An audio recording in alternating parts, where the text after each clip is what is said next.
Bonjour à tous et bienvenue sur notre balado Les Voix de la transformation. Aujourd'hui, on a la chance de recevoir une entrepreneure d'une entreprise familiale, une professionnelle et une étudiante chercheuse. Elle va nous sortir de notre zone de confort parce qu'aujourd'hui, avec elle, on va parler de développement, de conception et de mise en marché d'un nouveau produit numérique.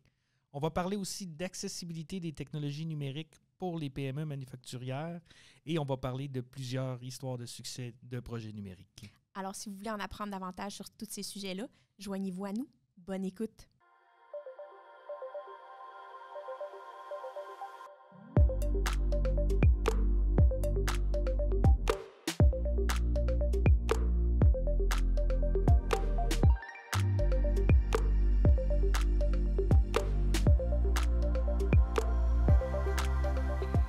Donc aujourd'hui, on accueille Alexandra Rousseau, directrice industrielle et étudiante à la maîtrise en génie industriel à l'Université du Québec à Trois-Rivières. Pour nous parler un peu de son parcours, on l'invite à se présenter. C'est qui Alexandra, l'étudiante? Bonjour, donc merci de m'avoir invitée.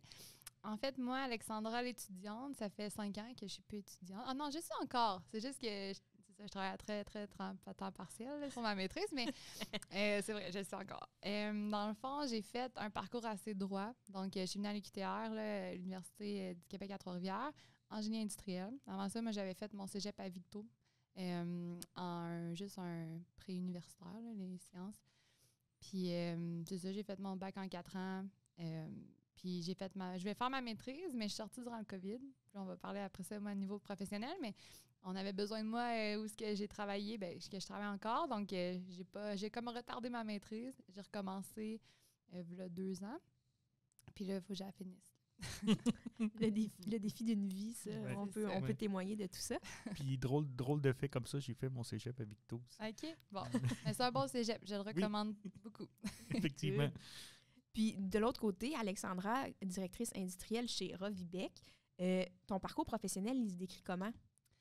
Bien, depuis que je suis petite, moi, je suis la relève familiale. Là, fait que j'ai tout le temps travaillé chez Rovibec, dans le magasin de pièces. J'ai déchiquetté des papiers. Vraiment, quand j'étais jeune. Après ça, j'ai tout le temps été un peu plus dans la mise en production. Nous autres, on appelle ça la logistique là-bas. Donc, j'ai fait des kanban, des étiquettes, j'ai aidé dans les inventaires, je faisais un peu n'importe quoi. J'allais là dans les pédagogues, je travaillais à temps partiel. Mon but, c'était d'avoir d'autres expériences de travail. Fait que quand que j'en ai eu d'autres là, au travers de quand j'étais ado, là, au secondaire, au cégep. J'ai fait un peu plein d'affaires, mais quand j'étais à l'université, là, c'était important pour moi. Je voulais vraiment connaître d'autres choses, parce que oui, on me l'offrait, mon père, jamais qu'il me demandait hey, « Tu veux-tu prendre la relève dans ces temps-là? » Mais il me laissait tout le temps la porte ouverte, puis je savais qu'elle était ouverte. Mais lui aussi a travaillé ailleurs une partie de sa vie. Fait que je voulais aller voir ailleurs, prendre l'expérience pour être sûre c'est quoi que je veux vraiment faire. Parce que j'avais décidé d'aller en génie industriel parce que ça m'ouvrait toutes les portes. Moi, je voyais ça comme hey, je peux tout faire, je veux juste améliorer des affaires. Moi, c'est pour ça que j'étais allée en génie industriel, puis c'était straight to the point, c'était clair dans ma tête depuis que j'avais 13 ans ou je sais plus trop. Fait que c'est ça, quand je suis sortie j'ai fait mes stages ailleurs. Mais en fait, mon deuxième stage en génie, je voulais le faire ailleurs. Puis finalement, je l'ai fait chez Rovibec. On avait besoin de moi pour un certain projet. Puis après ça, quand je suis sortie de l'école, c'était le COVID. Puis là, on avait besoin de moi. C'était le bon timing aussi. On changeait de ERP. En génie industriel, on a des cours là-dessus. Fait que là, j'étais comme une bonne personne pour m'occuper de ça. C'était clair. Je connaissais bien l'entreprise, je connaissais les processus, j'avais passé dans plein de départements, au magasin, tout ça. La production, je la connaissais bien, je connaissais les gens. Fait que je me suis dit, OK, je vais faire ce projet-là, mais après, je vais aller voir ailleurs. Puis là, finalement, là, je suis rentrée, c'était ma première fois officiellement à temps plein chez Rovibec, des projets. Là, oui, j'étais dans un comité de direction parce que c'était ma famille depuis longtemps. J'assistais. Je comprenais pas tout, mais j'assistais puis j'aimais ça, je trouvais ça intéressant. Mais, c'est ça, je comprenais pas vraiment là, ce qui se passait, les stratégies, tout ça. J'étais pas dans le marché pantoute. Fait que, mais à temps plein, là, je commençais à comprendre, là, les comités de direction mensuels. OK, là, je comprends ce qui se passe. Puis là, je comprends ce qui est important, nos valeurs. Puis là, l'équipe, puis l'engagement. Puis il y a des gens que ça fait longtemps qu'ils sont là. Puis que moi, je croisais, mais je savais pas trop. Fait que là, tu deviens impliqué. C'est que tu crées des liens avec les autres personnes avec qui tu travailles. Puis là, je peux plus sortir. Puis à un moment donné, là, les projets s'accumulent. Puis là, j'en ai de plus en plus, des plus gros. Puis wow. Puis là, je triple. Je m'en vais plus jamais. Mais je veux quand même faire ma maîtrise. Fait que là, je me suis dit, là, attends, il faut que je la fasse ma maîtrise. Fait que j'ai commencé temps partiel, tout ça. Et dans le temps du COVID, vers la fin du COVID, là, il y avait quand même, quand tu avais le COVID, il fallait quand même que tu t'isoles, tu sais. Fait que là, souvent, moi, quand j'avais le COVID, là, je donnais des coups sur ma maîtrise. Quand je pouvais pas aller travailler, là, j'allais un gros petit rush. C'est de même que j'ai avancé comme un peu. Puis là, finalement, je rentrais pas dans le temps de ma maîtrise, c'est pas ça le but, mais là, j'essaie de financer en parallèle, mais là, j'ai plein de beaux projets chez Revibec. Puis là, j'ai décidé de prendre la relève. Puis au travers de tout ça, j'ai été beaucoup accompagnée. Même là, je continue à être accompagnée dans différents groupements de relève, d'entreprises. Je fais quand même, tu sais, je me mentor bien, tu sais, je me fais mentorer aussi par l'externe. Puis c'est ça, j'ai pris ma décision officiellement. Ça fait peut-être, tu sais ça, je sais même plus, le temps passe vite, mais ça fait peut-être un 3-4 ans, 3 ans et demi, 4 ans. Donc, tu es officiellement la relève de Revibec. Oui, si tout va bien. Si tout va bien, là, tout va bien. Mais ça va bien, mais je veux dire, il faut rester ouvert, puis tu sais, c'est tout le temps un fit, hein, tu sais, je veux pas imposer rien à l'entreprise, mais ça fit bien, tu sais, en ce moment. Si je suis pas toute seule là-dedans, tu sais, je vais pas être la seule relève, je suis bien entourée, puis on veut impliquer d'autres gens là-dedans, puis moi aussi, je le veux, fait que... C'est ça le plus important, je pense, que les deux parties le veulent. Ouais. On a parlé un peu de toi chez Revibec, mais Revibec, c'est qui comme entreprise pour les gens qui nous écoutent? Je veux comprendre c'est qui Revibec, c'est quoi? Oui, fait que Revibec, on a 50 ans l'année prochaine, officiellement. Wow! Oui, c'est une entreprise qui a débuté à Sainte-Monique, au centre du Québec. C'est mon grand-père, Victor Rousseau, qui a fondé ça en 1976. Puis, en 2014, on a déménagé à Nicolette. Pardon. Et puis, en fait, on a tout le temps été dans l'automatisation des fermes laitières, principalement, là. Donc, puis pour l'alimentation. Fait que, tu sais, il y a tout, dans l'agricole, il y a tout un monde, là. Le laitier, tu sais, la traite, le fumier, les champs. Nous autres, on est vraiment pour alimenter les vaches, principalement. Mais on a des clients, des fois, dans les chefs, tout ça. Nos équipements, ils peuvent servir à d'autres choses. Mais le but, quand on les a développés, c'est vraiment pour les vaches. Puis, c'était, tu sais, pendant beaucoup d'années, on a été les pros, là, des robots d'alimentation, des systèmes. Puis on en fait encore là, un petit peu des mélangeurs, exemple, stationnaires qui vont... Parce que les vaches, ils mangent comme une salade là, avec plein d'ingrédients. Fait qu'ils vont mélanger ça, distribuer ça avec des panneaux de contrôle qui vont tout gérer ça automatiquement. Puis, fait que c'est ça notre expertise. Dans les dernières années, là, les marchés ont changé. Puis nous, on exporte depuis peut-être 15-20 ans. On a commencé en Europe, on exporte au Japon, on exporte, là, on commence en Australie, en Amérique du Sud, là, ça commence à aller de plus en plus aux États-Unis. Fait qu'on a quand même des marchés variés, puis tout le temps dans les fermes laitières. Mais là, les fermes, ils grossissent. Fait que là, tranquillement, on a changé notre... On va peut-être en reparler tantôt, mais on a changé notre bon de commande, si je veux, ce qu'on offre là, comme produit. Carnet de commande. Notre carnet de commande, oui, excusez-moi.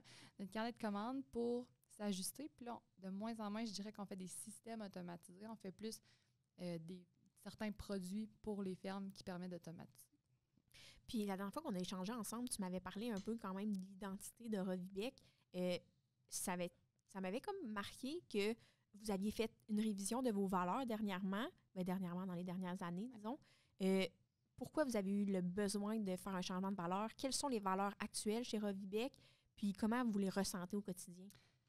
Bon, je vais essayer de résumer ça un peu. C'est dur des fois de résumer ce qui s'est passé. En fait, c'était en même temps que moi, je suis arrivée. Fait que des fois, c'est comme un addon, c'est la vie, elle se passe de même. Là, mais dans le fond, mon père, Martin, lui, toute sa vie, il était dans le développement des affaires. Fait qu'il voyageait beaucoup. Là, dans toute mon enfance, il était tout le temps parti. C'est grâce à lui qu'on exporte. Là, il a vraiment développé les marchés. Puis, durant le COVID, tout est arrêté. Il est revenu, mais en même temps que moi, je suis arrivée. Je suis sortie de l'école en même temps. Fait que les deux, on est arrivés à l'interne dans l'entreprise en même temps. Puis, dans ce temps-là, moi, j'étais un petit peu plus jeune. Puis, là, j'y parle avec ce que je me souviens. Puis, comment que moi, j'interprète la situation. Mon père, il aurait sûrement un discours différent. Puis, aussi le reste du comité de direction. Mais il y a eu, dans ce temps-là aussi, il y avait un autre DG. Notre équipe était un petit peu différente. Puis, il y a eu un changement totalement de vision. L'entreprise, attends, clash, le marché, il change. Comme je viens de vous dire, un petit peu, les fermes, ils grossissent, il y en a de moins en moins. Attends, il faut s'ajuster. On avait fait des gros investissements là, en déménageant en 2014 à Nicolette. On a une usine de 55 000 pieds carrés. Il faut faire marcher ça. Puis, on est obligé de faire avoir une certaine croissance. Fait que là, OK, attends, là, il a comme fallu réajuster la vision de l'entreprise. Puis, tu sais, même là, alors qu'on se parle, notre mission, notre vision, elle est claire, mais on l'a pas encore officiellement réécrite, noir sur blanc, là, puis affiché clairement. c'est comme si c'est des discussions qui prennent du temps, puis il faut se laisser le temps, ça, je pense. Oui. Puis je me souviens, c'est dans le temps, on avait des petites tables de pique-nique à côté de l'usine, puis là, elles sont plus à la même place, là, mais c'est comme un vendredi, on prenait une bière, le comité de direction. Puis je sais plus, honnêtement, tu sais, j'étais plus jeune dans ce temps-là. Puis mon père remettait ça un petit peu sur la table, les valeurs, tu sais. Puis là, on voulait vraiment commencer à plus gérer avec les valeurs, les mettre de l'avant. Encore là, comme je dis, j'étais pas à temps plein avant. J'ai l'impression qu'on en parlait moins des valeurs. Tu sais, il était sur notre site Internet, sur un PDF, là, puis c'était tout, tu sais. Fait que quand mon père est arrivé à l'interne, ça l'aidait beaucoup à gérer, puis à centraliser là, pour avoir une vision officielle. Puis je dirais, tu sais, nous autres, innovation, on a encore rigueur, engagement. Puis là, il y avait respect avant.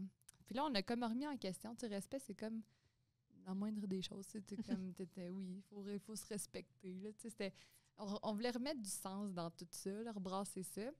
Puis on avait comme fait des brainstorms, puis il y avait Vigueur qui est sorti. Parce que dans ce temps-là, on avait vraiment un besoin, tu sais, le rigueur, je vais peut-être en reparler tantôt, mais aussi on est encore en train de cogner le clou là-dessus, là, la rigueur. Mais la vigueur, on était comme, hey là, tu sais, on stagne, tu sais, il faut être d'action, là, tu sais, là, il y a de quoi à changer, faut qu'on, notre marché change, il faut être d'action, faut pas perdre le fil, il faut rester en avant. Fait que je pense qu'on avait besoin de cette valeur-là, on a fait un switch, puis c'est ça qui est un petit peu dans notre cas qui est arrivé dans mes mots. Mais moi, ce qui m'avait vraiment marqué de notre échange, puis que tu répètes aujourd'hui, c'est vous vous êtes posé la question sur est-ce qu'on est encore à jour? Est-ce que c'est encore ce qu'on veut transparaître? Est-ce que ça nous convient encore ou est-ce qu'on a des nouveaux besoins? Puis autant que tu ne veux pas changer d'identité à tous les 2 ans, autant que là, vous allez fêter votre 50e l'année prochaine, mais peut-être qu'en 50 ans, les valeurs ont pu changer, tu sais. Je trouve ça intéressant d'amener ça pour les gens qui nous écoutent, de dire c'est pas parce que tu l'établis une fois ta vision que s'il y a un gros changement de marché, tu peux pas la changer, tu sais. Exact. Je pense qu'avec la pandémie, puis tu le mentionnes souvent, que ça a changé un peu votre approche. Ton père est revenu, il y a eu moins de parcours à travers le monde pour faire de la commercialisation. Il faut que tu sois quand même agile sur tes pieds puis être capable de réagir à tout ça, puis juste prendre le temps de refaire l'étude de c'est quoi nos vraies valeurs, c'est quoi notre vision, notre mission. Ben, je trouve que c'est intéressant de soulever ça comme étant quelque chose de positif. Exact. Puis, tu sais, c'est ça, c'est dur à expliquer, mais ça s'est fait naturellement. C'est pas comme il y a un consultant qui nous a dit de faire ça parce que là, il faut. Tu sais, parce que là, attends, là, notre marché, tu sais, c'est comme si dans la gestion d'entreprise, pour que ton équipe elle soit soudée, ben first, il faut que tu aies une vision, il faut que tu saches où tu t'en vas. Puis là, c'est comme si on s'est fait rebrasser ça. Puis, tu sais, ça a clarifié plein d'affaires, puis ça s'est fait naturellement. Ouais. Ben, je pense que on en parle souvent dans nos balados, nos épisodes.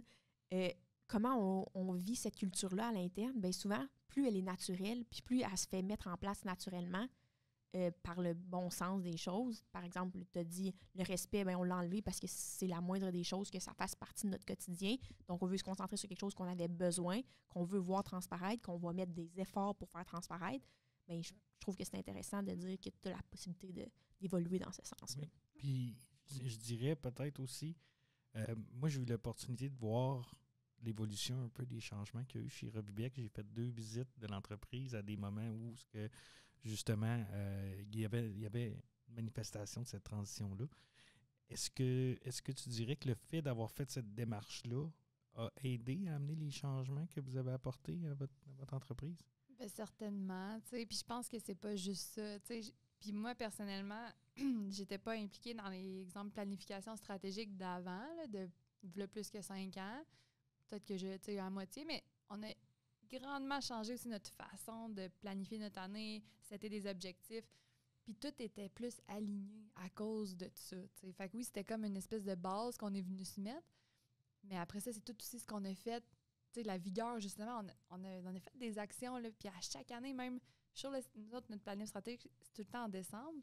Puis là, en décembre dernier, c'était wow, comparé à celle d'avant, puis celle d'avant. Puis moi, j'étais en train de tout voir ça.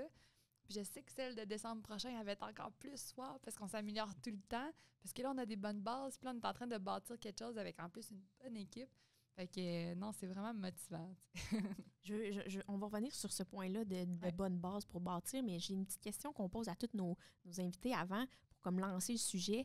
On voulait savoir un peu, toi, ta vision de la transformation numérique, ta vision 4.0, c'est quoi en fait? C'est une bonne question. Puis je savais que vous alliez la poser. On est Puis- récurrent. Et puis c'est le fun, puis vous faites bien parce que tous les gens qui vont passer à ce podcast-là, c'est comme vous le dites un peu vous-même, il n'y a pas de mauvaise réponse, mais Absolument. vous êtes là pour un peu démocratiser le tout. Puis le fait que vous forcez un peu à hey, tout le monde, disez-moi votre. On est tous des gens un peu dans différents backgrounds qui viennent vous parler. Fait que Oui, oui.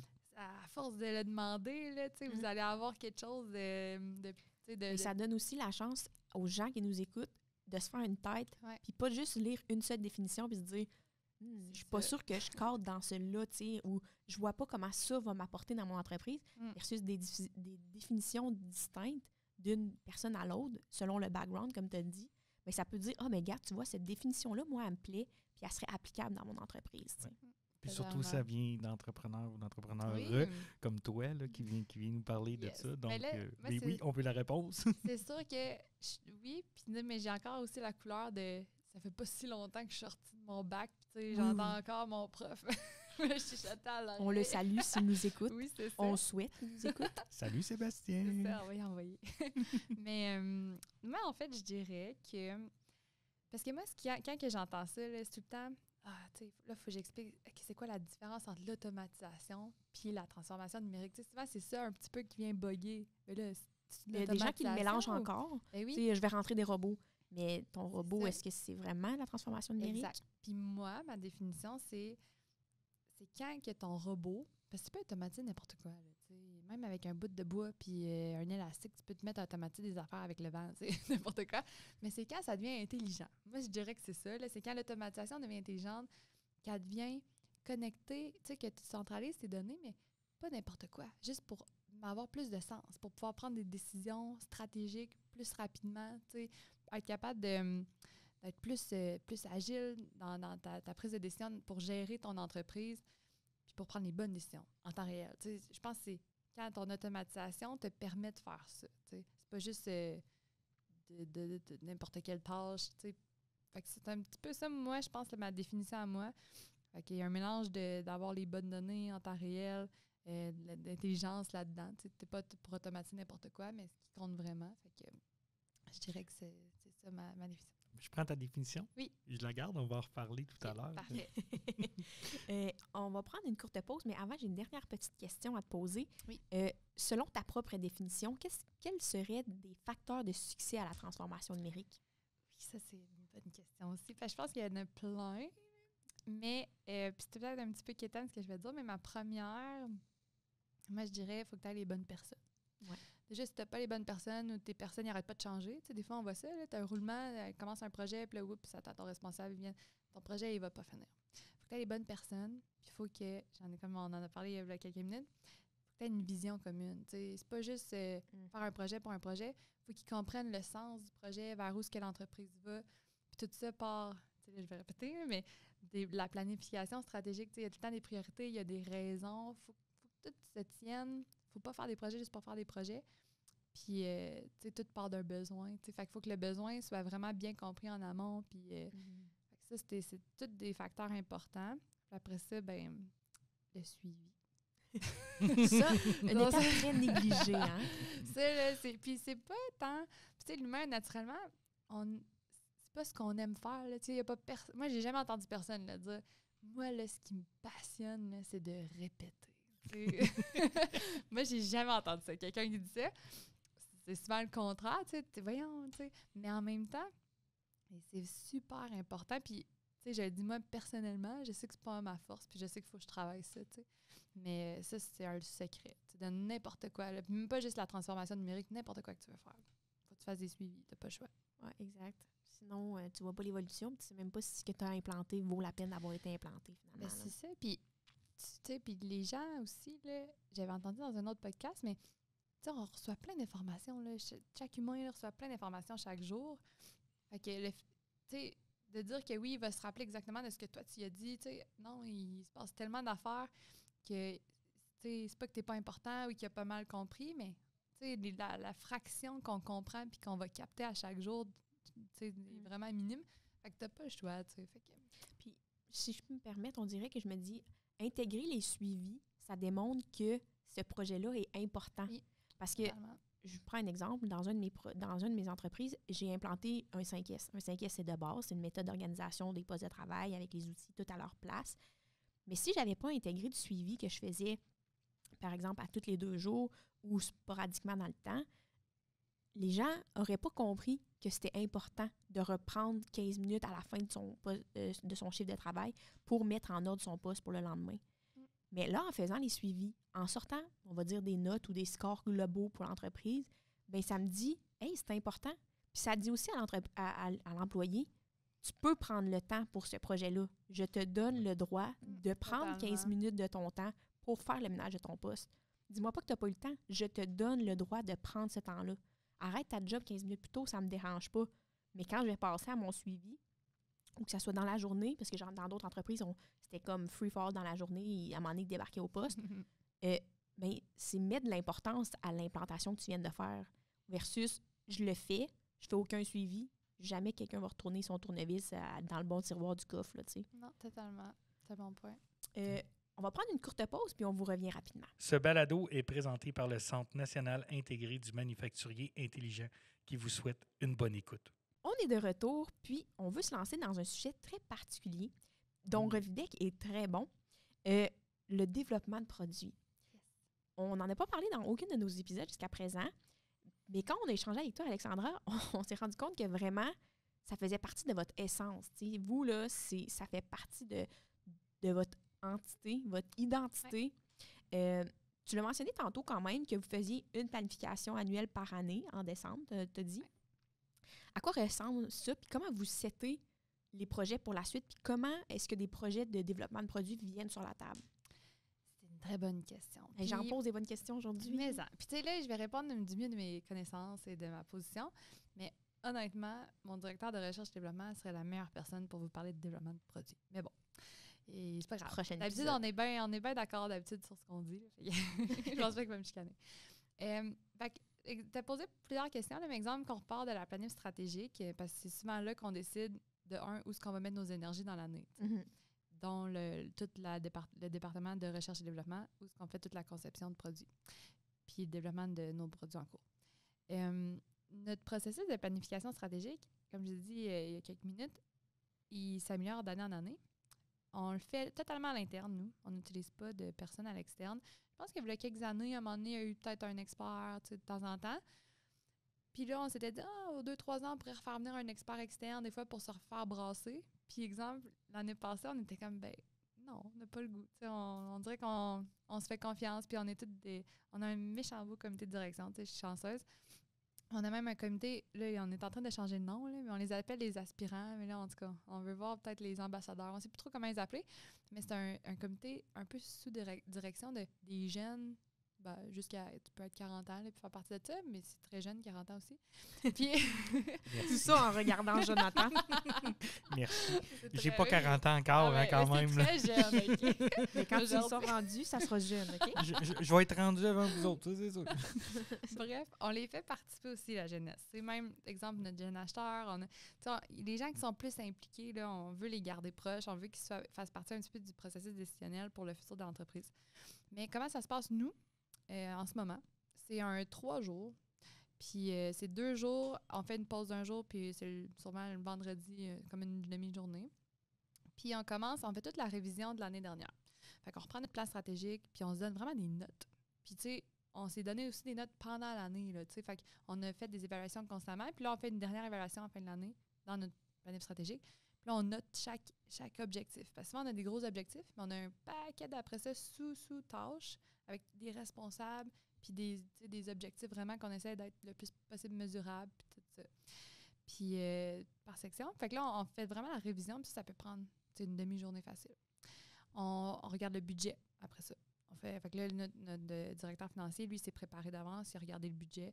Fait qu'on est comme tout arrivé prêt. Après ça, on a une section qui est plus... Alors là, c'est plus le directeur des ventes, le directeur d'R&D. Ils font des mini-présentations. Tu sais, il n'y a rien de formel. Là. On est comme toute une petite équipe qui se connaît depuis longtemps. Mais tu sais, souvent, on se fait un petit PowerPoint. Puis là, on revoit les mêmes graphiques. OK, les ventes, quels produits. Là, on parle de vente. Fait que le marché, OK, quel produit. On se met des petits graphiques. Puis on regarde les données de différents angles. Tu sais, on fait des graphiques à bord, des graphiques en pointe de tarte, tu sais. Mais puis là, c'est juste un exemple, mais c'est juste de regarder les mêmes données d'un différent point de vue. Des fois, tu fais différentes affaires. Fait qu'on joue un peu avec ça. Puis à chaque année, des fois, on sort de quoi de nouveau. Puis souvent, c'est justement Francis, le directeur de recherche et développement, qui va réfléchir à « Hey, puis des fois, il nous fait des surprises. Hey, regardez ça! » Puis il nous en parle pas avant d'arriver à la planète stratégique. Bon, c'est juste le fun. Puis, fait que suite à ça, fait que là, c'est comme notre première partie, c'est un peu la revue. Qu'est-ce qui se passe? Okay, c'est ça. Puis là, après ça, souvent, on se met des papiers blancs, là, en statique, là, ces murs, on remplit les murs. Là. Puis là, c'est brainstorm. Fait que là, un coup qu'on a fait ça, puis là, c'est là que souvent on fait arriver la jeunesse. Fait que là, souvent, c'est comme une demi-journée, ils viennent, puis là, le soir, on va faire un souper, tout ça. Puis souvent, on sort de la bière, puis on regarde ça. Les meilleures idées viennent souvent avec la créativité. Totalement. C'est tout le temps ça pour nous. Fait que là, on sort les papiers blancs, puis je t'ai dit, puis on jette. Il ne faut pas se retenir. Il faut les idées les plus farfelues, tout ça. On met tout ce qu'on a sur la table, dans la tête. Puis après ça, ben, la dernière demi-journée, souvent, puis là, on se laisse comme une journée de congé. Puis là, à un moment donné, il faut aussi aller à l'usine aussi, là, s'occuper de l'usine. Parce que c'est comme tous les directeurs sont plus à l'usine quand on fait ça. Puis après ça, souvent le jeudi, on retourne à l'usine. Fait que là, on a dormi là-dessus. Tu as comme mis off à ton cerveau. Tu es revenu dans tes affaires, tout. Fait que là, ça nous laisse un peu un petit temps. Puis là, le vendredi matin, ben là, c'est là qu'on fait la planif de l'année. Puis là, on remet les papiers qu'on a faits. Puis souvent, on se laisse un peu aller. Des fois, on a fait des graphiques, là, des matrices effort, impact. On ressort des outils, des Ishikawa, des affaires de même. Puis là, à la fin, on arrive, on se fait un fichier Excel. Puis là, on écrit nos objectifs, ce qui ressort le plus. Puis souvent, il y a de quoi qui va avoir résonné plus que d'autres choses. Il y a des années, on avait 3 gros objectifs. Là, tranquillement, on devient de plus en plus concis. Puis c'est ça. Puis ça finit tout le temps avec une liste de tâches, avec des responsables. Puis J'aime que tu termines avec ça parce que tu l'avais dit la dernière fois qu'on s'est parlé. Puis j'étais comme, j'espère qu'elle va le redire aujourd'hui parce que faire tout ce processus-là pour pas arriver à une liste de tâches avec des responsables, avec des tâches dédiées, tu viens de faire ça dans le vide. Là, oui, hey.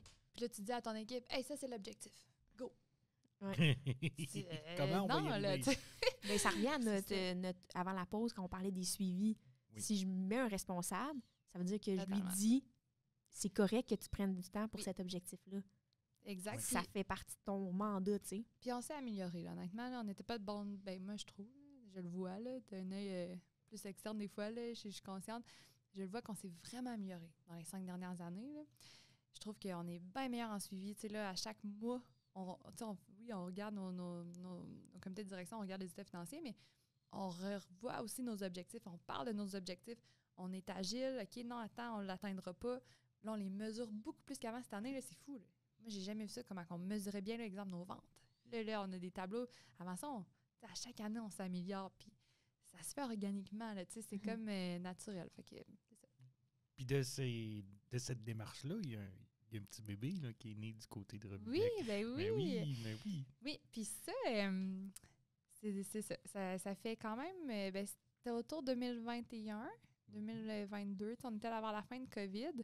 Puis justement, il n'y a pas longtemps, j'en parlais avec mon collègue. Puis là, on a comme un peu refait les étapes de cette histoire-là. Mais on cherchait tranquillement quelque chose... OK, qu'est-ce qu'on peut... Un nouveau produit. Parce qu'on ne fait pas des nouveaux produits à chaque année. Là, la dernière fois qu'on a fait un vrai nouveau produit, ça fait 10 ans. T'sais.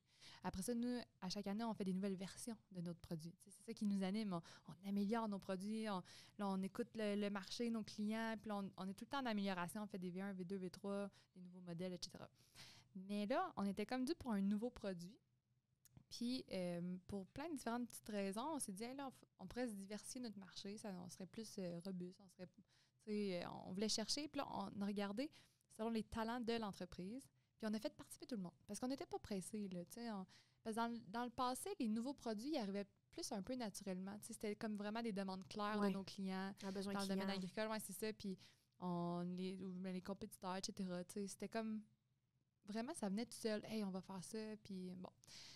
Puis là, hey, on serait prêt à faire d'autres choses. On a une capacité en R&D. Qu'est-ce qu'on fait? Puis là, on a fait un processus. On avait fait venir une consultante. Honnêtement, dans ce temps-là, moi, j'étais comme nouvellement à temps plein. Fait que je sais plus pourquoi, à base, on l'avait fait venir. Mais elle était venue nous présenter. Puis ça, je me souviens ce qu'elle nous avait présenté. L'Innovatome. J'en ai déjà parlé dans d'autres plein d'autres articles, là, mais en somme, on a comme pris le temps, on a impliqué tout le monde dans l'usine, on a fait 2 genres de sessions là, de quelques mois, qu'on a fait des équipes, là, le soudeur avec le comptable, n'importe qui voulait participer. On a dit, qui veut participer? Venez. Fait que là, on leur assigné un ordinateur pendant leur temps de travail, là, leur quart de travail, 2 heures par semaine, exemple. Ils allaient s'asseoir devant l'ordi, puis là, ils cherchaient. Puis là, ce qu'on leur avait dit, c'est, première session, c'était, selon nos forces, Revibec, on fait de la découpe, on fait de la soudure, on fait de la mécatronique. T'sais, on n'est pas des experts programmeurs, on ne fait pas du plastique. T'sais. Fait que selon nos forces dans l'usine, notre expertise, qu'est-ce qu'on pourrait faire d'autre? Fait que là, on a fait des brainstorms. Puis là, l'étape 2, c'était d'aller un petit peu plus concrètement dans l'idée. Puis, tu sais, au final, ce qui revenait beaucoup, c'était un de nos produits vraiment vedettes là, qu'on exporte énormément. C'est ça qui est un peu la vache à lait de Revibec, là. C'est un ranger. Ça, c'est un petit robot qui passe dans les allées des fermes, là. Puis quand les vaches mangent, ils repoussent l'ensilage avec leur nez. Fait que là, il faut tout le temps repasser pour remettre la bouffe devant eux. Puis c'est un petit robot, là, ça ressemble à une grosse Roomba. Ça passe, ça repousse la moulée. Puis ce produit-là, tout sortait un peu « Hey, on faudrait faire de quoi avec cette technologie-là? » Fait que là, OK, puis là, ça a vraiment popé dans une planète stratégique. On prenait une bière. La bière. Oui, évidemment. Puis même le nom est sorti de suite, le Rangerman. Puis là, on a décidé carrément de partir ce nouveau produit-là, mais diversification de marché. Fait que là, c'est totalement un nouveau marché industriel. Avec notre expertise dans l'agricole, on a pris la technologie. C'est les mêmes roues, les mêmes bearings, beaucoup de pièces similaires. Dans la même ligne de production, on est capable de faire ça. Ça touche à notre expertise, puis aussi nos valeurs de développement. Nous autres, on dit tout le temps, on veut faire des produits simples, fiables, rentables. C'est tout le temps ça qu'on répète. Le monde doit être tanné qu'on répète ça. Mais c'est vrai, on fait vraiment ça. Puis on a fait un petit AGV, fait un petit robot qui déplace des palettes. Fait que, on a commencé ça. Puis le but, c'est de développer vraiment une gamme de produits là-dedans. C'est ça. Donc, le Rangerman, qu'on appelle, qui, en même temps, oui, une idée qui est sortie de vos forces, mais aussi qui vous permet de dire on diversifie notre marché, fait que ça nous stabilise, c'est peut-être moins critique, on ne sait pas où est-ce que s'en va l'agriculture, potentiellement on aura tout le temps de l'agriculture, mais c'est intéressant quand même de se poser la question sur, je le fais pas juste parce que ça me tente de le faire, je le fais pas parce que un client unique m'a demandé de le faire, je l'ai fait parce que ça va répondre à nos forces, mais aussi à un besoin que je peux établir dans le temps. L'industriel, déplacer des palettes, c'est comme... Exact. Puis, tu sais, nous-mêmes, on est notre propre client. Là. On est une PME manufacturière. On peut pas se... Nous autres, je dis ça, mais en toute transparence, on peut pas se permettre un projet de 200 000, nous autres, pour implanter un AGV, pour remplacer le lift, tu sais. Mais on veut que mon gars du lift, moi, j'ai plein d'autres jobs à y faire faire, là, tu sais. On a un paquet d'affaires bien plus à valeur ajoutée que juste de se promener dans l'usine. Fait que, à la base, on était un client de ça. Puis, on s'est dit, hey, tu sais, ça fait partie de ce qu'on fait. On est habitués, nous, dans l'agricole. Tu sais, c'est poche à dire, mais... Ben non, en fait, c'est le fun à dire, mais on est habitué de faire des robots pas chers. Tu sais, dans le sens que c'est un autre marché, l'agricole, que le monde industriel. Puis, les marges sont pas si grosses pour les manufacturiers. La compétition est haute. Puis, dans une ferme, ben c'est des produits qui travaillent fort, tu sais. Puis, c'est ça. Faut vraiment travailler dur sur nos coûts de production pour avoir le produit le moins cher possible. Fait qu'on s'est dit, hey, on a cette expertise-là, puis cette force-là en plus, qui pourrait vraiment être bénéfique pour le monde industriel, dont nous-mêmes, on en pourrait en bénéficier. T'sais. Puis là, est-ce que ce produit-là il est déjà rendu sur le marché? Oui, depuis décembre, en fait, officiellement. Puis à date, Rangerman, c'est vraiment une gamme de produits qu'on va commencer. Le premier qu'on a fait, ben, ça s'appelle le RM10 maintenant. Puis là, j'ai l'annonce officiellement parce qu'on avait sorti le RM50, là, si vous regardez, mais il était 500 kilos. Mais là, finalement, il va être 1000 kilos. Mais c'est la même machine, là, c'est juste qu'on a chargé une pièce dedans. Fait que 1000 kilos, c'est un petit AGV de type mouse. Fait que lui, il prend les palettes qui sont déjà sur une station surélevée, dans le fond. OK. Fait qu'il va venir en dessous, il va prendre la palette, se déplacer. Super simple. On l'a fait pour que ce soit le plus simple possible là, d'utilisation. On a des clients... notre but, c'est qu'il n'y a pas un ingénieur ou un tech qui touche à ça. C'est les gens, l'opérateur, les magasiniers. C'est fait pour eux, c'est fait pour que ce soit simple pour eux. Très mécanique comme machine. Puis là, dans les prochains développements qu'on veut faire, ben celui à palette, qui va prendre la palette par terre. On a des étagères mobiles. On l'a déjà fait pour nous à l'usine. Fait que tranquillement, on va faire d'autres développements dans la gamme Rangerman. Tout le temps avec l'idée de rendre accessible la technologie. Rendre à une petite PME. Oui, exactement. C'est notre créneau, c'est ça. Tu sais, tant mieux s'il y a une grosse entreprise qui dit « Hey, moi, j'en ai besoin. Parfait. » Ben oui, go. Mais sache que cette machine-là, elle fera pas tout. Là. Nous autres, ça fait juste transporter des affaires. Justement, elle est développée pour pas faire un paquet d'affaires. Après ça, s'ils veulent connecter des affaires après, nous autres, on donne accès. Là, connecter votre ERP après, mais c'est vous qui vous en occupez. Puis d'ailleurs, on vient là-dessus. Là. Je vais rouvrir un tiroir qu'on a fermé tout à l'heure. Je vais reprendre ta définition que tu as parlé tantôt de la transformation numérique puis du 4.0. Ouais.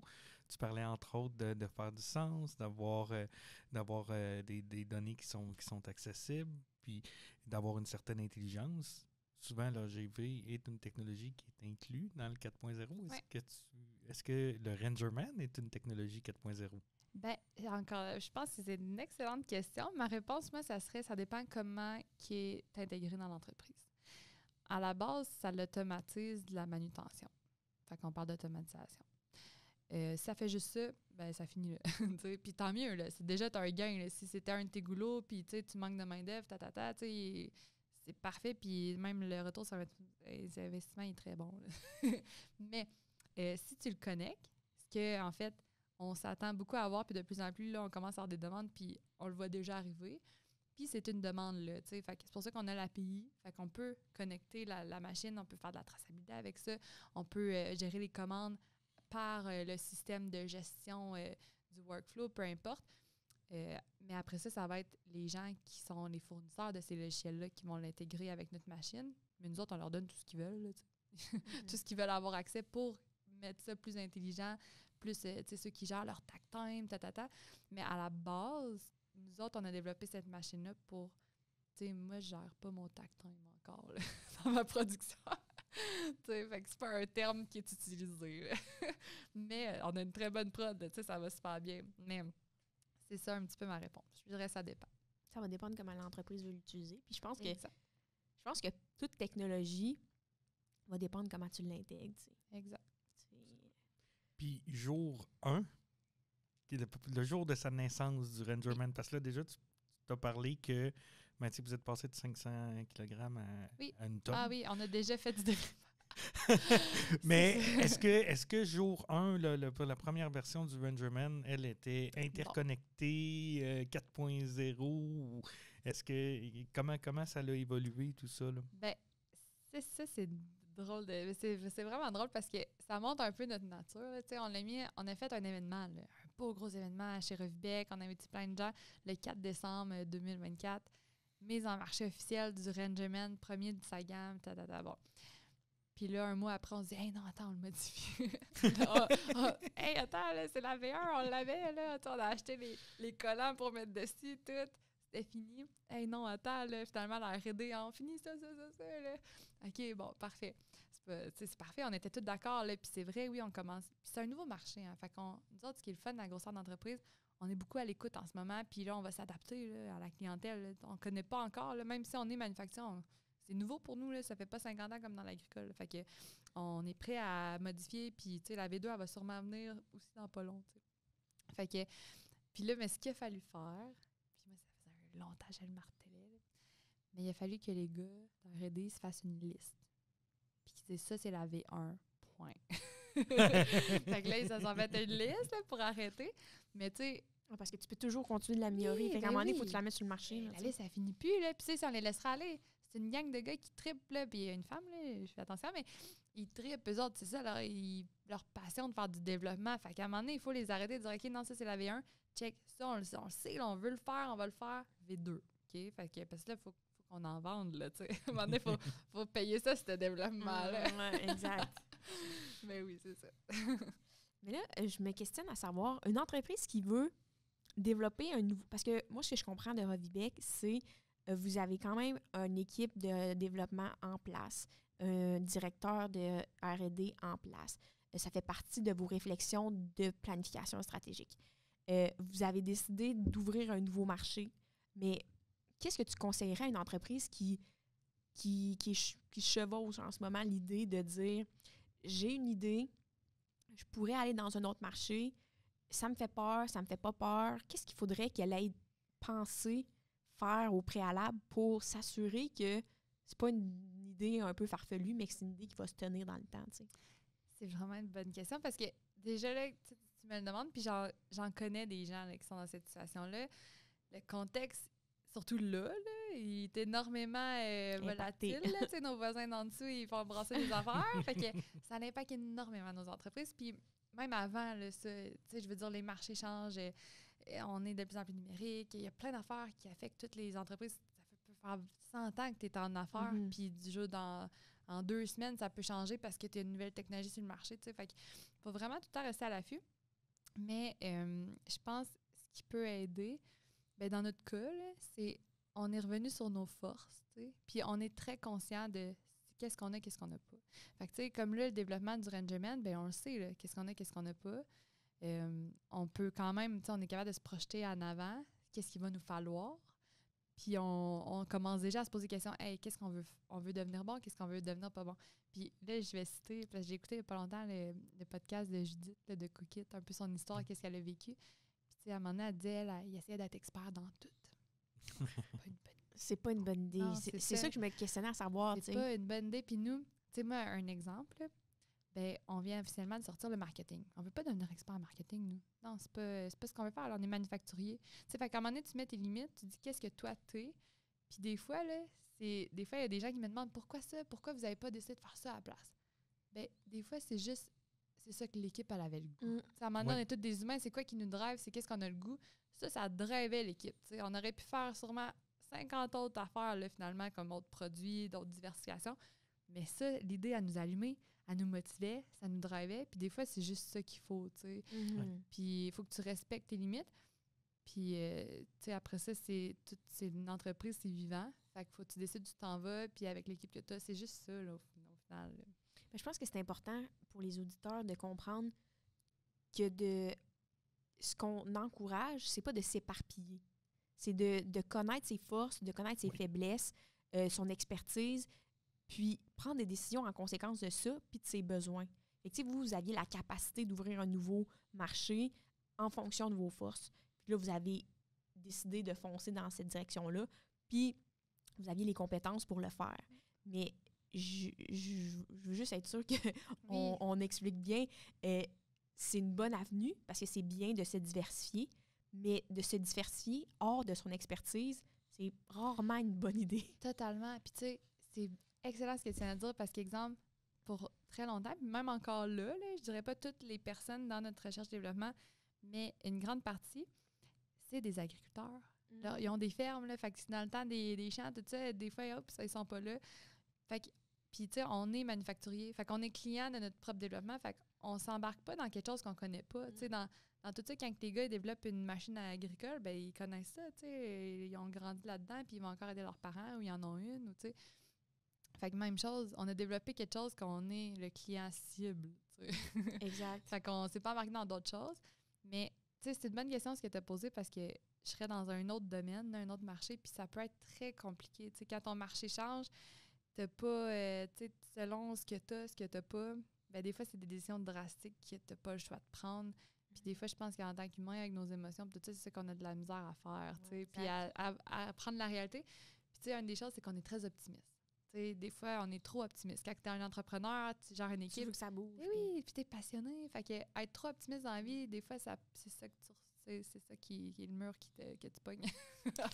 Oui, ben en même temps, ça peut être un moteur de motivation. Là, parce que en même temps, pour un projet comme ça, vous avez impliqué beaucoup les gens, puis probablement que ça l'a aidé, mais il faut qu'il y ait une personne qui porte ce projet-là. Totalement. Il faut qu'il y ait quelqu'un qui prenne le flambeau puis qui dise « OK, on s'en va par là-bas, voici le chemin qu'on prend. » Puis ça, cette personne-là, c'est-tu toi, en fait, qui a joué ce rôle-là? Bien, ce serait moi puis Francis, mon directeur de recherche et développement. Je pense que, puis tu sais, là, je dis ça en toute humbleté, je sais pas si ça se dit, mais tu sais, à base... Humilité, oui. Ouais, en toute humbleté. J'utilise ce mot-là tellement fréquemment, donc pour moi, il existe dans mon vocabulaire. C'est bon, c'est bon. On se comprend. Mais, puis tu sais, à base, je dis ça. Puis, tu sais, moi, j'ai zéro développé, ce robot-là, là. Fait que c'est plus un travail d'équipe. C'est toute l'équipe de recherche développement qui l'a monté. Mais après ça, ma production, moi, j'ai pas touché à un tournevis là, pour faire ça. Dans le sens que moi, je sers à rien si les autres sont pas là. Puis encore là, ben là, oui, moi, je me suis occupée plus du branding, mettre les mots, après ça, le commercialiser, puis là, le développer, puis le modèle d'affaires, mais en même temps, je fais pas ça tout seul, là, moi, puis je veux pas faire ça tout seul. Je demande tout le temps, « Hey, Francis, qu'est-ce que t'en penses? » Puis là, des fois, même, je demande à mon père son avis, puis même Pierre-Alexandre, notre directeur de finances, lui, il a une expertise dans son passé, il a travaillé plus dans des compagnies de tech. Fait que, tu sais, on se demande tout le temps conseil, puis tu sais, c'est pas one-man show, tu sais. Fait que... Puis là, je fais du pouce sur la discussion qu'on a, mais dans notre épisode numéro 3, je crois, avec l'entreprise mondiale, eux, ils parlent beaucoup, justement, que c'est important de faire des bons partenariats. Puis je pense que vous avez beaucoup de références à l'interne, vous êtes créé beaucoup d'expertise, vous avez pris des choix qui sont dans votre expertise, mais aussi de savoir s'entourer, tu sais. Tantôt, tu as dit les limites. Par exemple, marketing, on n'est pas expert là-dedans, on ne veut pas être dans cette direction-là, mais il faut falloir en faire. Mais des fois aussi de greffer, puis je ne sais pas si c'est le cas chez vous, mais de notre discussion avec les associés de Mondial, de savoir bien s'entourer, tu sais. Fait que tu l'as dit, c'est pas un one-man show, on est en équipe là-dedans. Exact. Mais aussi d'être capable de cibler dans notre équipe interne l'expertise manquante qu'on a pour greffer des collaborateurs externes, tu sais. C'est intéressant pour les gens qui nous écoutent de savoir que tu n'es pas obligé de connaître tout. Non. Tu peux aussi t'entourer de gens qui vont t'aider, tu sais. Puis, tu sais, nous, on n'a jamais fait d'acquisition. Puis, honnêtement, si on en fait, c'est parce qu'on n'a pas le choix. À un moment donné, puis, tu sais, je dis en toute transparence, c'est pas ce qui nous allume, là, nous. Mm-hmm. Mais il y a beaucoup de nos compétiteurs, tout ça, qu'eux, ils grossissent rapidement. Mais nous, on dirait qu'on... C'est ça, ce qui nous drive, c'est de développer nous-mêmes. Puis Mais ce qu'on fait, par exemple, notre modèle d'affaires, nous, on ne va jamais à l'utilisateur final. D'exemple, que je parle dans le monde agricole, on vend tout le temps à des concessionnaires, fait que des dealers qu'on appelle partout dans le monde. Puis ça trouve un réseau. Puis ça te fait que tu as accès, tu sais, c'est un peu de la collaboration, là, parce que là, tu rouvres le réseau. Lui, il connaît localement son monde. Tu sais, moi, les Japonais, ben oui, je peux passer 2 semaines là-bas, mais tu sais, oui, la culture, je la trouve le fun. Wow, c'est impressionnant, j'apprends full. Mais, tu sais, en 2 semaines, tu peux pas comprendre une culture, là, tu sais. Fait qu'il faut que tu fasses affaire avec les gens qui sont là-bas, qui comprennent les clients. Tu sais, même si leur ferme, ils ressemblent aux nôtres, c'est pas la même chose. Les gens ne fonctionnent pas pareil. Fait qu'il faut collaborer pour ça, pour ouvrir notre réseau. Puis, tu sais, dans le monde industriel, là, on va s'adapter à la demande des utilisateurs. Mais en ce moment, on essaie de faire la même chose parce que notre structure d'entreprise est faite pour ce modèle d'affaires-là. Tu sais, on a un département de service. Tu sais, il n'est pas 20 personnes. Là, tu sais, il est fait, il y a 4 personnes, 3 personnes. Il est fait pour servir des concessionnaires. Tu sais. Fait que aussi, on va regarder comment ça évolue, mais on n'a pas le choix de collaborer puis d'évoluer de même. C'est comme un peu un accélérateur aussi. C'est un accélérateur, puis aussi, surtout, un facilitateur. Ben oui. Ça aide d'avoir de la collaboration. Ben oui. On prend une dernière courte pause, puis on vous revient rapidement. Ce balado est présenté par le Centre national intégré du manufacturier intelligent et vous souhaite une bonne écoute. Donc, on est de retour et je voulais faire un pont, Alexandra, entre ce que tu as mentionné tantôt et ton projet de maîtrise, parce que le produit que vous avez fait, le Renderman, se veut un produit accessible pour les PME et je pense que ça a un lien avec ton projet de recherche. Totalement. Donc, mais tu sais, c'est vraiment un addon. Tu sais, j'ai pas poussé, hey, là, Revibec, il faut faire ça parce que moi, mon sujet de maîtrise, c'est vraiment, honnêtement, là, un vrai addon. Ça se passe de même. Fait que c'est pour dire que c'est vraiment dans notre sang, là, tu sais. Bien, déjà, que vous ayez la valeur innovation dans vos valeurs, puis que, comme on disait plus tôt, vous faites constamment des révisions sur vos produits, vous stagnez pas dans le temps, mais clairement, c'est sûr que ça fait partie de votre identité. Il n'y a pas de doute, là, tu sais. Oui, exact. Puis, mais c'est ça. Fait que l'accès technologique, ça, c'est mon thème de ma maîtrise, l'accès technologique dans les PME manufacturières. Puis quand je dis technologique, c'est le 4.0. Ce qu'on parle un petit peu tantôt, transformation numérique, tu sais, moi, dans mon mémoire, je le définis, tu sais, mais c'est ça qui est. C'est pas, je me suis mis un téléphone à mon poste de travail. Non, c'est pas ça. C'est pas cette technologie-là. Non, c'est ça. C'est pas ça. Fait que, tu sais, c'est l'Internet des objets, l'ERP, etc. Puis, en fait, j'ai commencé ça en me disant, tu sais, parce que je l'étais, tu sais, je vous l'ai dit un petit peu tantôt, on est une PME manufacturière, mais c'est comme si un robot soudeur, mais là, attends, tu sais, puis là, on fait pas du gros volume, là, nous autres, on fait pas ça sais, des patates, là, tu sais, comme on parle souvent de patates Dolbec, là, tu sais, c'est très hot, mais tu sais, c'est du gros repeat. Puis là, des fois, de venir démocratiser, hey, moi, dans mes opérations, que j'ai une petite ligne qui fait ça, puis j'en ai une autre ligne qui fait comme 3 produits par semaine, puis l'autre, ils sont tout le temps différents un peu. Fait que là, c'est de voir, hey, nous autres, comment qu'on peut y arriver, tu sais, puis comment ça peut être accessible. Fait que là, ça me touchait comme personnellement, puis ça venait me chercher. Fait que honnêtement, je me souviens plus trop, mais c'était comme clair. C'était ça mon sujet. Ça a été très clair, très vite. Ouais, c'est ça. C'était ça comme tu savais que tu allais être ingénieur industriel à l'âge de 13 ans. Moi, c'est comme si je suis très clairvoyante. Il y a des choses qui m'arrivent puis je pose pas de questions. Hey, j'aimerais ça. Venez me voir. Tu me donneras ton questions. Ah oui, tu me donneras ton truc. Non, je te niaise, mais ouais, c'est vrai que c'était très clair. Je me suis pas posé de questions. Puis je suis partie avec ça. Puis ce que j'ai fait, en fait, puis où est-ce que je suis rendue, là, j'ai fait une revue littérature. Fait que, tu sais, là, ceux qui connaissent moins ça, la recherche, ben tu commences pas free for all. Il faut que tu aies une méthodologie scientifique. Tu peux pas inventer ce que tu veux. Ben, ça serait si simple. Ben, c'est ça. Il faut que ça soit bien backé. Faut que ça... Ne serait-ce pour répondre à la question avant de le faire, y a-t-il quelqu'un qui l'a déjà fait? C'est ça, exactement. Parce que sinon, Parce que moi, mon pas. objectif final, là, c'est vraiment, là, à la fin de ma maîtrise, moi, je vais arriver avec un résumé, un one-pager. Là. Ça, c'est mon but. Là. Oui, il faut que j'écrive mon mémoire, là, mais mon but, c'est d'arriver avec un one-pager et dire, regardez là, les PME. Mets ton énergie là ou là ou là et là pour avoir accès à ça, ce que tu as besoin, toi, pour régler ton problème. Exemple, peu importe là, ton besoin, si c'est une technologie numérique ou peu importe qui va venir le solutionner, ou qu'il faut que tu mettes des efforts. Fait que, exemple là, ce que j'ai fait à date, là, quand je parlais de revue de littérature, ben déjà, il y a eu de la recherche sur, puis là, ça va être évident, là, mais les aides financières du gouvernement, réduire le coût de la technologie. Mais tu sais, il y en a d'autres. Comment collaborer avec, tu sais, exemple, ton voisin. Hey, les deux, on a besoin de ça. On peut-tu collaborer ensemble? Je sais pas, moi, mon fournisseur de téléphone, tu sais, peu importe. Fait que, il y a comme 7 facteurs comme ça que j'ai comme identifiés. Dans la littérature. Ouais, qui sont quand même évidentes, mais il faut quand même que je back, tu sais. Puis là, ben, mon but, c'est de savoir, OK, ces 7 facteurs-là, là, c'est quoi qui a le plus d'impact significatif rapidement? Qui fait que entre le moment que je me dis, hey, j'ai besoin, OK, moi, j'ai un besoin, là, tu sais, là, hey, il faut changer d'ERP. Là, c'est clair, là, à cause que ma prod, ça marche pas. Puis entre le moment que tu es rendu à ton go live, comme, hey, demain, on implante ça, ben, il s'est-tu passé 2 semaines, 6 mois, 3 ans? Ben, c'est ce délai-là, moi, que je veux rapetisser. Fait que les raisons pour ça, c'est peut-être, ben là, c'était trop cher. Fait que là, j'ai niaisé, demandé des aides financières ou bien, j'avais pas l'information, ça m'a pris 2 ans d'audit, tu sais. Fait que je comprenais pas mes processus, je savais pas trop ce que j'avais besoin.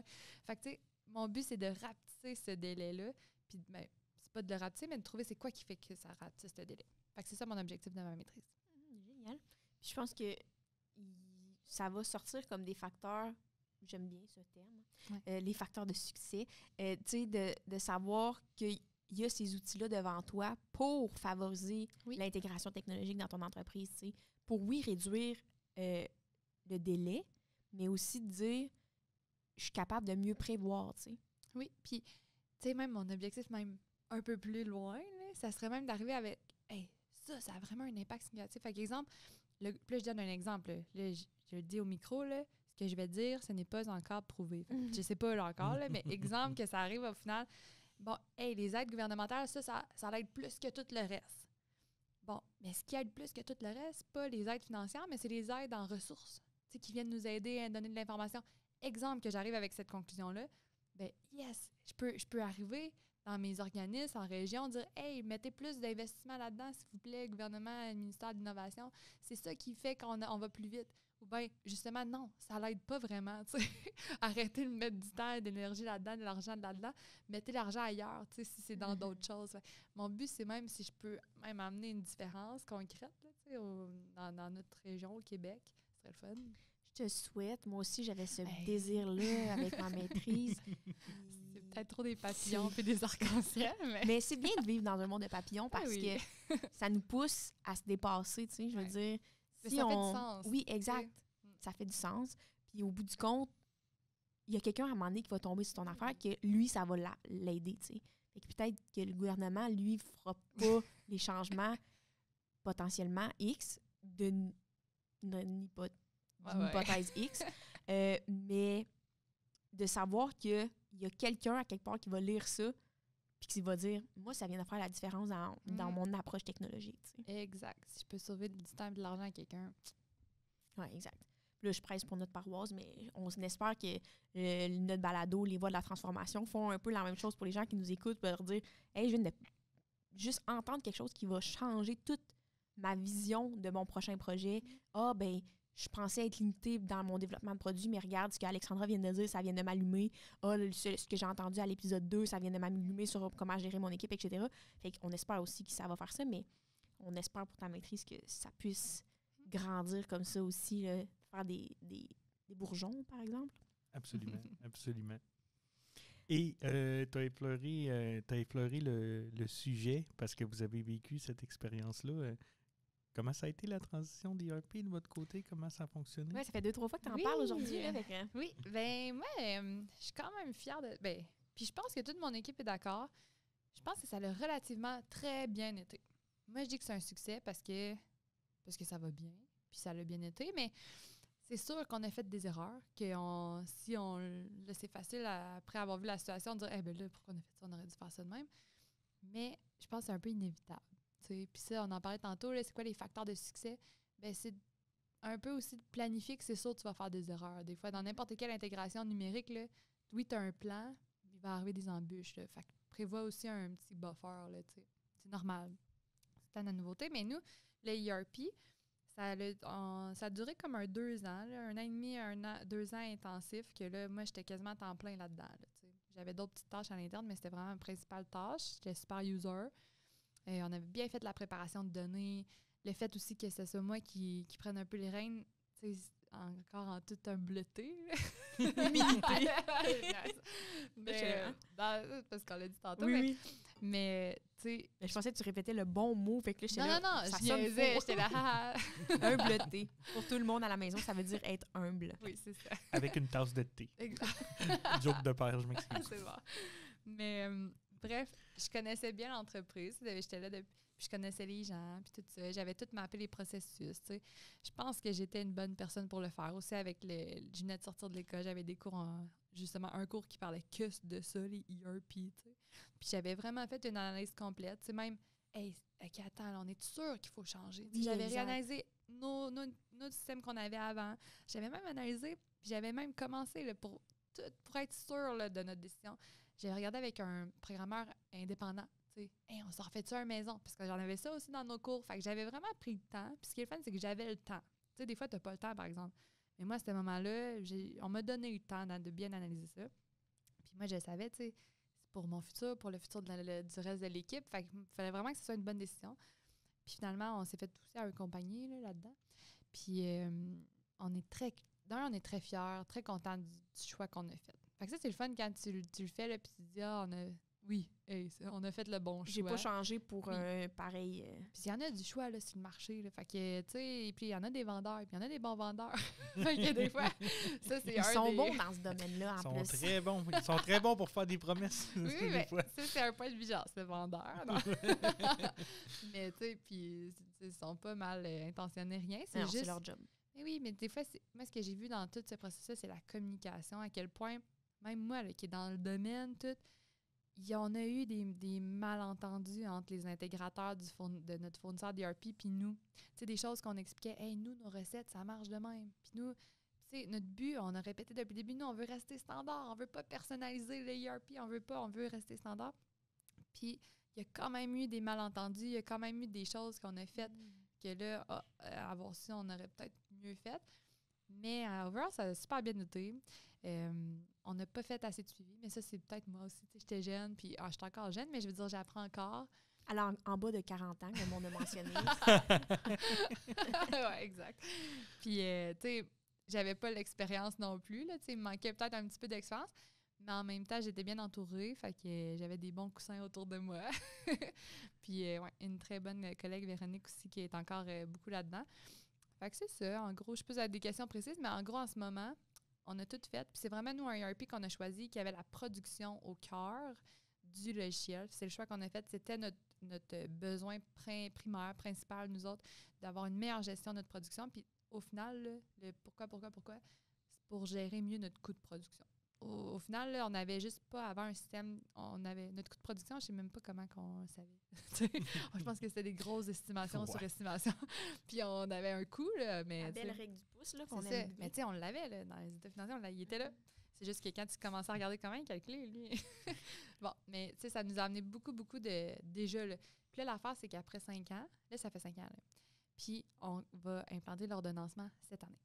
T'sais, mais il a fallu passer étape par étape. Puis si je leur ferais, là, on a essayé de passer des étapes. Ça, je pense que je ne suis pas la seule. Là. C'est qu'au début, on est revenu en arrière parce qu'on a essayé de faire trop vite des gros blocs tout en même temps.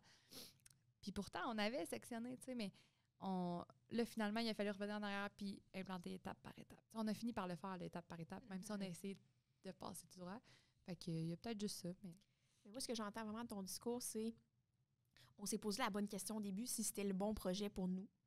On a analysé c'est quoi qu'on avait déjà entre les mains, savoir qu'est-ce qu'on cherchait. Là, tu as dit, vous autres, c'était centré, cœur, production, etc.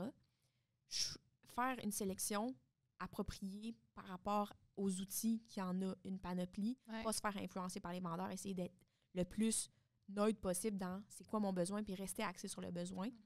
Puis ensuite de ça, séquencer. Puis on veut séquencer, puis tu l'as dit, on l'a fait, puis on a quand même été trop vite. Fait que pour les gens qui nous écoutent, implanter un ERP, ben, si on part de la base, sélectionner un ERP jusqu'à l'implantation du ERP, c'est un projet majeur. C'est de grande envergure. Il y a énormément de choses à faire. Puis la dernière fois qu'on a discuté ensemble, tu avais bien mentionné que vous aviez quand même pris beaucoup de temps pour optimiser vos processus avant, pour les améliorer, pour être sûr que pour le ERP, ça soit des tâches à valeur ajoutée, que tout était en ordre, etc. Fait qu'il y a ça aussi à faire en amont.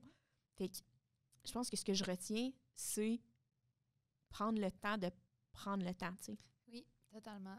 Faut se laisser le temps. Oui, exact. Il y en a qui sont comme, hey, OK, on change d'ERP. OK, ben on a 12 mois ou, je sais pas moi, 16 mois. OK, on a notre plan, notre Gantt. Wow, tout est parfait. Mais dans ce temps-là, là, tu te donnes pas le temps. Tu sais, nous, ça dépend quel projet. Tu sais, il y en a que tu peux pas nécessairement faire ça. Tu sais, des fois, je sais pas, t'implantes une nouvelle machine dans ta prod. Là, à un moment donné, il faut que ta prod elle roule là, aussi. Tu sais, tu peux pas...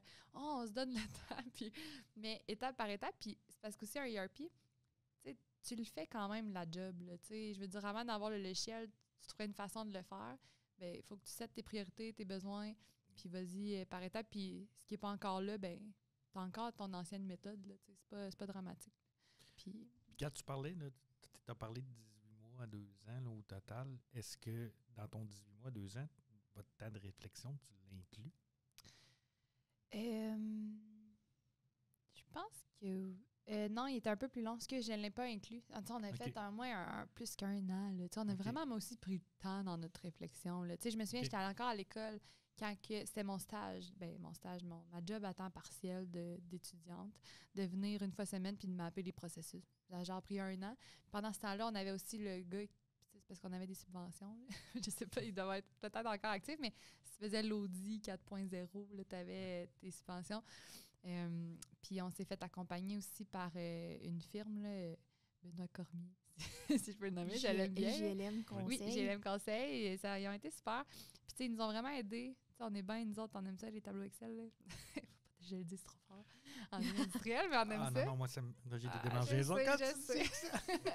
Si c'est bien utilisé, ça peut être quand même un bon outil pour une PME. Là. Oui. Puis on avait fait, c'était pas dramatique, là, c'est juste une petite matrice là, pour évaluer nos besoins, puis selon les options qu'on avait, puis il avait super bien fait ça. Parfait, ça.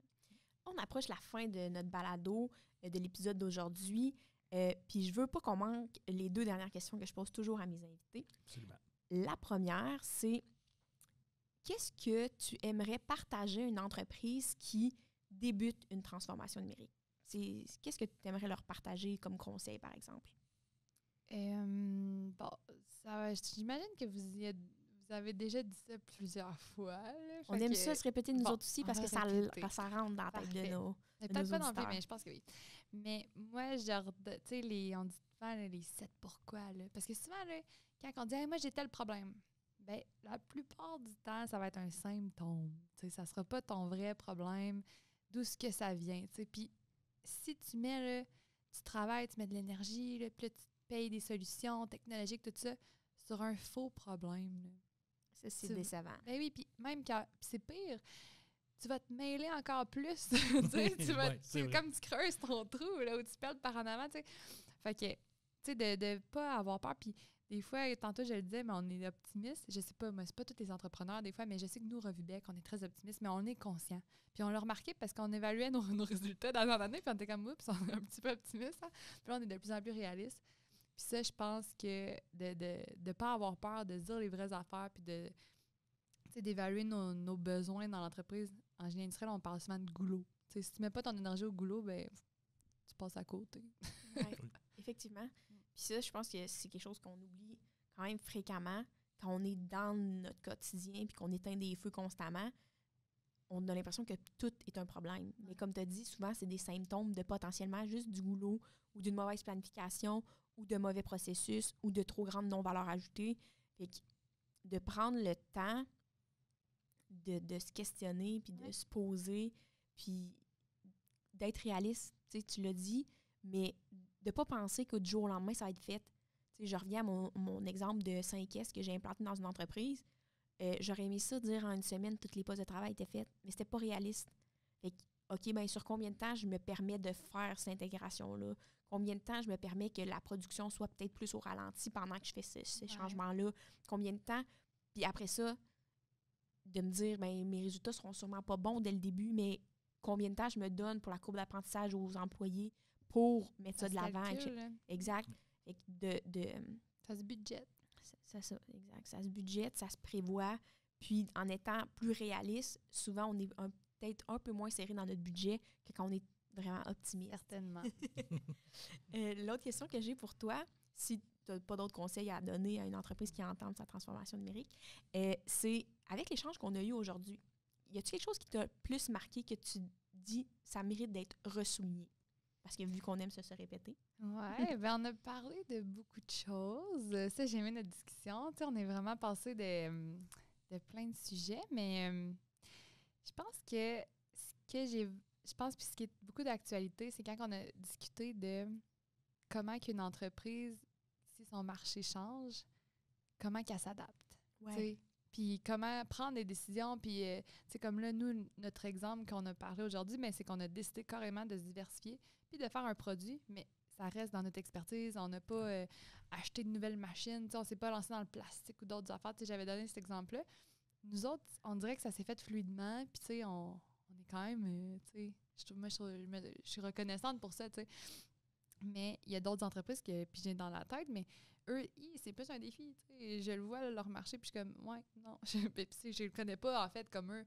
Mais, OK, c'est quand même, ça peut être troublant. Puis, tu sais, des fois, c'est des décisions qui sont difficiles pour un entrepreneur, pour une équipe. Puis, tu sais, quand t'as les deux mains dedans, là. Ben oui, t'as les deux mains dedans, mais aussi, c'est, tu sais, après ça, c'est t'as plein de stress qui arrive, de, hey, t'as des employés, ils ont toutes des familles, puis là, toi, t'as la responsabilité de toute ton équipe, puis là, attends, là, quand ça commence à aller mal, là, ça va mal, tu sais, fait que ça, c'est vraiment des défis que même moi, j'ai pas la réponse, tu sais, mais j'ai trouvé ça super le fun qu'on en jase, je vais juste le souligner, mais je trouve que c'est un sujet. Ça fait 2 ruptures majeures aussi là, qu'on vit, là, la COVID, et là, l'incertitude avec le marché américain. Puis ça, nous, on l'a vécu. Mais je veux dire, dans la vie, là, depuis le temps de Jésus, là, il n'arrête pas d'en avoir, là, je veux dire, même avant Jésus-Christ, là, dans le sens que c'est ça la vie, là, il y a tout le temps quelque chose. Puis, tantôt, je disais un autre podcast, mais il donnait l'exemple le 11 septembre, quand c'est arrivé. Bon, ben exemple, là, c'est parce que j'écoutais le podcast, je vais le dire, mais Robert de Rona, qui a été président, puis là, jamais qu'on aurait pensé, là, détaillant une quincaillerie qui se fait affecter par le 11 septembre. Mais oui, parce qu'il disait, là, le monde, ils ont arrêté de voyager parce qu'ils avaient peur. Fait que là, eux, ça a été un positif. Plus de ventes, le monde, il restait plus chez eux, ils se sont mis à faire des travaux, je sais pas trop, à la place de voyager durant leurs vacances. Mais tu vois comment tout affecte tout. Puis une entreprise, c'est super sensible à ça, mais je veux dire, c'est depuis toujours, c'est de même. Là, fait que c'est juste qu'aujourd'hui, on a peut-être l'impression que c'est plus rapide qu'avant à cause de toute l'information qui voyage hyper rapidement, les cultures qui se mélangent hyper rapidement. C'est comme, faut comme tout rester au courant de tout. Fait que c'est comme beaucoup de choses. Il y a aussi, je pense, pour faire du pouce sur ce que tu viens de dire, c'est que tout évolue tellement rapidement. Puis, on en parle avec les technologies qui sont là maintenant, l'intelligence artificielle qui fait comme le gros buzzword actuellement. Mais moi, ce que je me dis, si vous nous écoutez à la maison, faites-vous pas influencer trop. Ben, laissez-vous pas stresser trop par ces changements-là. Prenez le contrôle de ces changements-là, comme vous avez fait, puis changez votre fusil d'épaule. Re-questionnez-vous à savoir qu'est-ce qui est le mieux pour moi selon mes forces et mes faiblesses. Mais c'est pas parce qu'on entend parler, par exemple... C'est ça, exact. C'est pas parce qu'on entend parler d'un buzzword que c'est applicable demain matin dans votre entreprise. Vous avez peut-être des choses à faire au préalable pour bien vous préparer. Puis, comme pendant la COVID, ben, être flexible, être agile, être tout le temps de l'avant avec des idées puis des stratégies qui permettent de pallier à ces manques-là, bien, ça peut vraiment être gagnant pour les entreprises dans le futur. T'sais. Totalement, c'est bien dit. Merci. Donc, c'est ce qui va conclure notre podcast aujourd'hui. Je veux vraiment te dire un grand merci, Alexandra, de ta présence. C'était vraiment très intéressant. Je trouve que ça changeait un peu de notre discours habituel qui était beaucoup manufacturier, l'humain, l'amélioration continue. Mais là, on vient d'avoir une autre vision complètement de ce que les projets majeurs peuvent faire en entreprise. Donc, vraiment, merci beaucoup. Merci à vous. J'ai vraiment, vraiment apprécié mon moment. Génial. Puis, il me reste à vous dire merci à vous, à la maison ou au travail ou en auto, qui nous écoutez. Merci de votre attention, mais surtout, prenez le temps de vous abonner à notre chaîne ou à nos plateformes audio et à partager ce contenu aux gens à qui ça pourrait faire la différence. Si quelqu'un peut comprendre ou avoir un conseil par rapport aux échanges qu'on a aujourd'hui, ça va être faire une personne de plus qui a quelque chose de plus dans son coffre à outils. Donc, sur ce, on vous souhaite... Ben, en fait, on vous dit... Est-ce qu'il faut le dire en cœur? Non, c'est dans le fond, on vous dit à tout le monde à bientôt. À bientôt.